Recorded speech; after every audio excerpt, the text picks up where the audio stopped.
Hey guys, Fox here. Another Ranger video. It's been a while since I've done one. I still need to do a 15,000 year review on it, which will come very soon. But in the meantime, I have a new cold air intake to install. We'll replace this box and this intake here. And I went ahead and purchased an S&V. So here's the housing assembly. Dry filter. I will probably pick up a wet filter as well later on down the road. There's an elbow. We got gasket. We got the hardware, hose clamps, zip ties. Right here is the plastic cover that goes over the top right here over this. This is the plug for this hole right here. You can either have it open or closed. I live in a pretty dry climate in Colorado, so a lot more dust around here. Not too deserty, but there is a bit of desert, so I'll probably install that. And we got the fitting gasket here. So first things first is I gotta get some of that stuff off. All right, up first, need to remove the negative terminal in order, because it's zip tied everywhere. I just use a wood pencil to hold it up to keep the disconnection there. And got to pull out the yellow locking tab here to unattach this hose right here. All right guys, up next, you gotta disconnect one of these sensors from here. There's just a little push tab on that to push off. And same with down here, disconnecting it from here. All right guys, up next is you have to remove this plastic push pin that connects here. And I fucking hate these things because they're nearly impossible to remove. I kind of fucked it up decent, but it's still together, so I still might be able to salvage and push it back through later. So hopefully we'll see. I fucking hate these things. Usually I use the method of a claw hammer, but it's a little hard to get a good angle on it, and plus it wasn't perfect. It's not like those plastic body push pins, but oh well, it's off. I'll figure out something to make sure it's up on that area when I install the new housing. And then next will be to remove these screws that's holding the intake down. All right, now we just lift this up, and you lift it up, it'll pop loose, and you can take out the scoop. Next, I believe we will be taking out that bolt down there. Actually, before we remove that bolt, we got to remove a couple push pins. One that's holding these wires up here, and one down here. All right, after we remove the push pins here that was holding this wire assembly here, I lied, not that bolt yet. That's after I loosened that clamp here to take this off, the tubing off the resonator. Then the bolt. All right, after loosening that hose clamp down there, I finally got around to removing that bolt, and up next is removing that bolt. All right, this thing is about ready to come out of here. The directions do say to rotate the air sensor here, counterclockwise as much as you can. It was already there for me. It doesn't actually rotate a whole lot to begin with. So now I should be able to lift this entire thing out of here. I loosen this hose clamp, so that's what I'll do next. All right, so it came out of there really easy. Nice, nothing was in the way, very easy to come out of there. And next, in this elbow joint here, I'm going to be installing this air sensor adapter right in here. All right, guys, the sensor here, this little tan guy, I did need to get out completely, and I couldn't turn it all the way clockwise because, as you can see, there's a little thing that was blocking right here. So I had to use a very thin flathead to try to pry that upwards gently, and then boom, pops right out because I need this. It's because it's going to be installed here. Next is to install this fitting into here.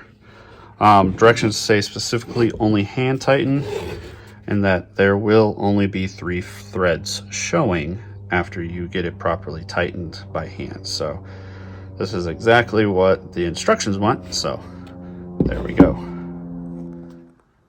Next, on the airbox itself here, we have this little mounting nipple, for lack of better words. You install this little rubber mounting grommet, as they call it, right on top of there. Next, instructions have told me to pre-install these push pin zip ties where you had the old push ends, so you have them ready to attach. All right, guys, up next is to install this step coupler onto the resonator and get the bottom hose clamp nice and tight, and get the other hose clamp on top and ready for the airbox. All right, we have the bottom hose clamp nice and tight on the side of the resonator, and we've got the hose clamp installed on the top part, nice and loose. I may loosen it up a little bit more before I do that. And then next is to install the optional plug for the front of the airbox. You definitely want to have the plug in on the airbox if it's hot outside. I mean, 100 degrees or higher. So like if you're in the southern states, especially like the Southwest, you'll probably just want to have this in all the time. Now in Colorado, I could have this in for half of the year and out for the other half, but I'm going to go ahead and start with it installed. All right, now we can place the airbox inside the truck, and those zip ties that we pre-put in here can be plugged in, one into this hole right here, and there's another one down there. You can almost see it. See if we can get a better picture of it here. Yeah, you can kind of see it down there, but that's for the other push pin zip tie. All right, guys, once you have the zip tie attached, you can kind of see it down here. Well, maybe we get some light in there, right there. Then you can go ahead and put screws in those 2 holes once you line the box up. There we go. And one over here. All right, next is to put the filter into the airbox. The easier way to do that is to fold this on the inside, and it's easier to get into the box so that you can get the box to wrap around this fitter flange here.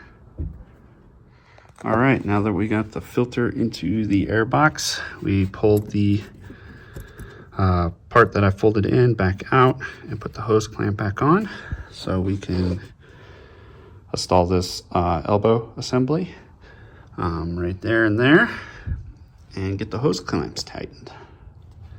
All right, up next is to install the IT sensor into the connector down there. And now next, mind the helicopter. So we're gonna install this onto there and use the quick connect. All right, and lastly, down here, we have a little spot to push in one of these quick connect zip ties to hold this hose here. And finally, one of the last steps is to take the protective paper off this S&B plexiglass and install this rubber gasket all the way around and put it into the top of the box. All right, there we have it. S&B cooled air intake installed into a 2020 Ford Ranger. So one last thing is that these screws that held in the old scoop, I'm going to use those previous screws to put this down, just as an extra precaution of holding this plastic guard up front in there, and to have those screws and not lose them, even though this plastic bit's holding it. Interject one last thing I forgot to mention, actually a couple, is I forgot to attach this sensor to this pipe right here. And just to avoid these wires dipping a little too low and touching some potentially hot components, I'm going to zip tie them together right here to hold them secure. After that, it's also suggested that you actually run the vehicle and listen for any air leaks or anything like that, or any check engine light, stuff like that, to be sure that you have installed it properly. You may need to move around your hose clamps or something like that, just potentially. But if you install them on there nice and straight and get them nice and tight, that shouldn't be a problem. All right, guys, now I'm done.